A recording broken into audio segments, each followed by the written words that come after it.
இருந்தாலும் அந்த திட்டத்தினுடைய பயன்களை தெரிய வேண்டும் என்ற வகையில் இன்றைக்கு மத்திய அரசாங்கம் இந்த முயற்சியை எடுத்திருக்கிறார்கள். அது ஒரு நல்ல முயற்சி. இந்த முயற்சியின் மூலம் நம்முடைய மக்கள் எல்லாம் பயன்பெறக்கூடிய நிலைகளை இன்றைக்கு ஏற்படுத்தியிருக்கிறார்கள். குறிப்பாக சொல்ல வேண்டும் என்று சொன்னால் ஆதிதிராவிட நலத்துறையிலே பல்வேறு திட்டங்கள் உண்டு. பல்வேறு திட்டங்கள் இருக்கின்றது என்று சொன்னால் அந்த ஆதிதிராவிடத்தில் இருக்கின்ற மக்கள் சட்டமன்ற உறுப்பினர்கள் வந்து இதை செய்யலாமா, அதை செய்யலாமா, இதை செய்யலாமான்னு கேட்பதை விட இது போன்ற விழிப்புணர்வுகளை தெரிந்து கொண்டார்கள் என்று சொன்னால் அவர்களாகவே அந்த நிலைகளை செய்யக்கூடிய நிலைகளை அடைய முடியும். அந்த வகையில் இன்றைக்கு மத்திய அரசாங்கத்தினுடைய செயல்களாக இருக்கின்ற விவசாயிகள் என்ற நிலைகள், அவர்களுடைய 100 நாட்களாக இருந்த அந்த வேலைவாய்ப்பு முகாமை 125 நாட்கள் ஒதுக்கீடு செய்து என்னென்ன வகையில் இந்த திட்டங்களை தந்திருக்கின்றோம். அதுபோல கல்லூரிகளை படிக்கின்ற மாணவர்களுக்கு என்னென்ன உதவிகள் எல்லாம் செய்கின்றோம். அதுபோல கிராமத்தில் இருக்கின்ற மகளிர் சுய உறுப்பினர்களுக்கு என்னென்ன உதவிகள் எல்லாம் நாங்கள் செய்கின்றோம், என்னென்ன பயனை அடைகின்றார்கள் என்ற வகையில் இன்றைக்கு பல்வேறு திட்டங்களை, அதுவும் குறிப்பாக போதை இல்லாத ஒரு நிலையை உருவாக்கக்கூடிய அந்த திட்டத்தை இன்றைக்கு பெறுகின்ற வகையில் அதை விளக்கியிருக்கின்றார்கள்.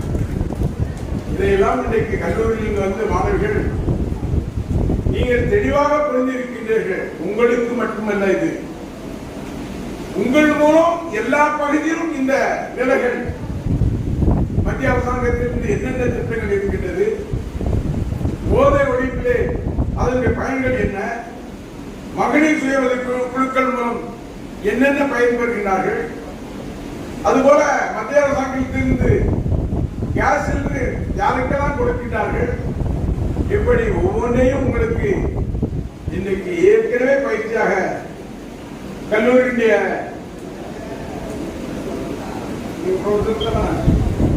கல்லூரியுடைய 2 கல்லூரியுடைய ப்ரொஃபசர் வந்திருக்காங்க.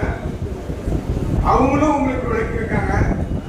இன்னைக்கு ஆசிரியர் பிரமுகர்களும் வந்திருக்கின்றார்கள், அவர்களும் விளக்கியிருக்கின்றார்கள். இந்த விளக்கத்தின் மூலம் இன்னைக்கு திருச்செந்தூர் பகுதியில் இருக்கின்ற, அதுவும் இதை சுற்றி இருக்கின்ற பகுதியில் இருக்கின்ற பகுதிகளிலே என்னென்ன திட்டங்கள் இருக்கின்றது, என்னென்ன திட்டங்கள் மூலம் பயன்படலாம் என்ற வகையில் இன்னைக்கு தெரிந்து கொள்கின்ற வகையில் இந்த பயிற்சி இந்த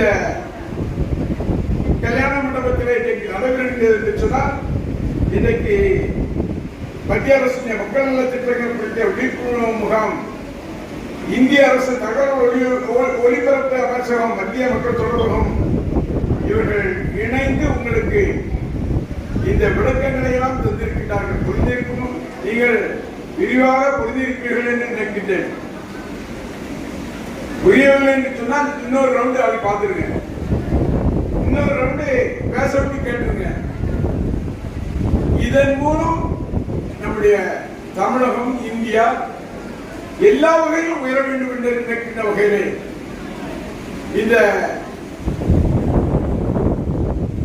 விழிப்புணர்வு முகாமை இன்றைக்கு தொடங்கி இருக்கிறார்கள் என்று சொன்னால், அந்த விழிப்புணர்வு மூலம் நீங்கள் படித்ததையெல்லாம் உங்களுடைய கிராமத்தில் இருக்கின்றவர்கள், நகரத்தில் இருக்கின்றவர்கள் அத்தனையும் பயன்படுகின்ற வகையில் நீங்கள் விழிப்புணர்வை ஏற்படுத்த வேண்டும் என்ற வேண்டுகோளை உங்களுடைய சகோதரனாக நான் உங்களை பணிவன்போடு நான் கேட்டுக்கொள்ள கடமைப்பட்டிருக்கின்றேன். நீங்கள் என்ன எல்லாரும் கேட்பாங்க, தண்ணி அடிக்காத, கஞ்சா தொடாத, தண்ணி அடிச்சா எவ்வளவு நாள்ல உனக்கு மரணம் இருக்கு, தண்ணி அடிக்கிறது மூலம் என்னென்ன கேடுகள் இருக்கின்றது, உன்னுடைய குழந்தைகளுக்கு என்ன கேடுகள் இருக்கின்றது, உன்னுடைய தகப்பனாருக்கு என்ன கேடுகள் இருக்கின்றது என்பதெல்லாம் இன்றைக்கு நீங்களெல்லாம் விளக்கினீங்கன்னா அதை புரிஞ்சுடுவாங்க. கூப்பிட்டு சொல்லணும், தண்ணி அடிக்காதுங்கப்பா அப்படின்னு. நான் பிறந்ததுன்னு சொன்னதில்லை.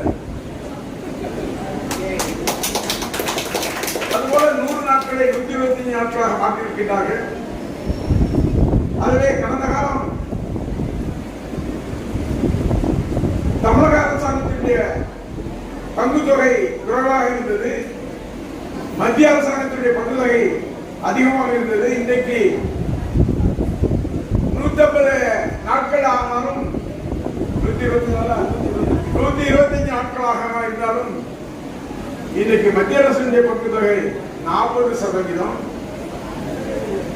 60% மாநில அரசாங்கம் வழங்க வேண்டும் என்ற வகையில் திட்டங்களை தந்து இன்றைக்கு கிராமப்புறத்தில் வேலைவாய்ப்பு இல்லாமல் தவிக்கின்றவர்களுக்கு வேலைவாய்ப்பை ஏற்படுத்துகின்ற வகையில் இந்த 125 நாள் வேலைவாய்ப்பை இன்றைக்கு உருவாக்கி இருக்கின்றார்கள். அதிலே கட்டணம் கட்டுவதாக இருந்தால் அந்த கட்டணத்திற்கு 40% மத்திய அரசாங்கம் கொடுக்கும், 60% மாநில அரசாங்கம் கொடுக்கும் என்ற வகையில் இந்த 125 நாட்கள் திட்டத்தில் அமைத்திருக்கிறார்கள். இருந்தாலும் மாநில அரசாங்கத்திற்கு நிதி தொல்லைகள் ஏற்பட்டாலும் இன்னைக்கு இந்த திட்டத்தை இன்னைக்கு நடைமுறைப்படுத்துகின்ற போது கிராமத்தில் இருக்கின்ற மக்கள் பயனடைகின்ற வகையில் இந்த திட்டங்கள் அமைக்கப்பட்டிருக்கின்றது. அந்த வகையிலே இந்த திட்டங்களும் சரியான வகையில் நடைபெறுகின்ற போது கிராமத்தில் உள்ளவர்கள் பயன் அடைவார்கள் என்பதை நான் இங்கே சொல்லிக்கொள்ள கடமைப்பட்டிருக்கிறேன். மகளிர் சுய உதவிக்குழுக்கள் இன்னைக்கு நம்ம தமிழ்நாட்டை பொறுத்தவரையில் மகளிர் சுய உதவிக்குழுக்கள் வந்து நம்ம சொல்ல வேண்டியது இல்லை, அவர்கள் நமக்கு சொல்லி தருவார்கள். எத்தனை பேர் சேர்ந்தா எந்த பேங்க்கு போலாம், எவ்வளவு பணம் நமக்கு தருவாங்க, அந்த பணத்தின் மூலம் என்னென்ன நம்ம தொழில் பண்ணலாம், அந்த தொழில் மூலம் என்னென்ன பயன்களை திரும்ப அந்த பேங்குக்கு நம்ம பணம் கட்டுவதற்கு எப்படி ஏற்பாடு செய்ய வேண்டும் முடியும் என்ற வகையில் இன்னைக்கு மகளிர் குழுக்கள் அத்தனையும் இன்னைக்கு பேங்க்ல போனா உடனே கடன் கொடுத்துறாங்க. ஏன்னா திருப்பி வர்ற பணம் மகளிர் சுய குழுக்கள் தான் இன்னைக்கு பணம் கொடுத்தா திருப்பி வருது. ஆனா செந்தமிழ் செய்து வாங்கினா, ஒரு குறிப்பா சொல்றேன், வாங்கினா பேங்க்ல சார் டைம் ஆகிட்ட கட்டி பிடிக்கணுமா சார், அவரு 100 கோடி எடுத்துட்டு போயிட்டாரு, இங்க 500 கோடி எடுத்துட்டு போயிட்டாரு. நான் ஒரு சாதாரணமா ஒரு 5 லட்சம் ரூபாய் கடன் வாங்கியிருக்கேன், அதை நான் கொஞ்சம் கழிச்சு தருவாங்க அப்படிங்கிற மாதிரி சொல்லுவாங்க. ஆனால் மகளிர் குழுக்கள் கரெக்டா அந்த நேரத்துக்கு ரீபேமெண்ட கட்டிடுறாங்க. அதனால இன்னைக்கு மகளிர் குழுக்களுடைய நிலை இன்னைக்கு உயர்வாக பெற்றிருக்கின்றது. அந்த வகையில் இன்னும் பல்வேறு கருத்துக்கள் இருக்கின்றது. அந்த கருத்துக்களை எல்லாம் நீங்கள் படித்திருக்கிறீர்கள். அந்த படித்ததனுடைய பயன்களை மக்களுக்கு உங்கள் மூலம் பயன்பெற வேண்டும் என்ற வேண்டுகோளை வைத்து இந்த நிகழ்ச்சியிலே கலந்து கொண்டிருக்கின்ற மாணவிகள், அதுபோல கல்லூரியுடைய பேராசிரியர்கள் அத்தனை பேருக்கும் என்னுடைய மனமார்ந்த நன்றி என்ற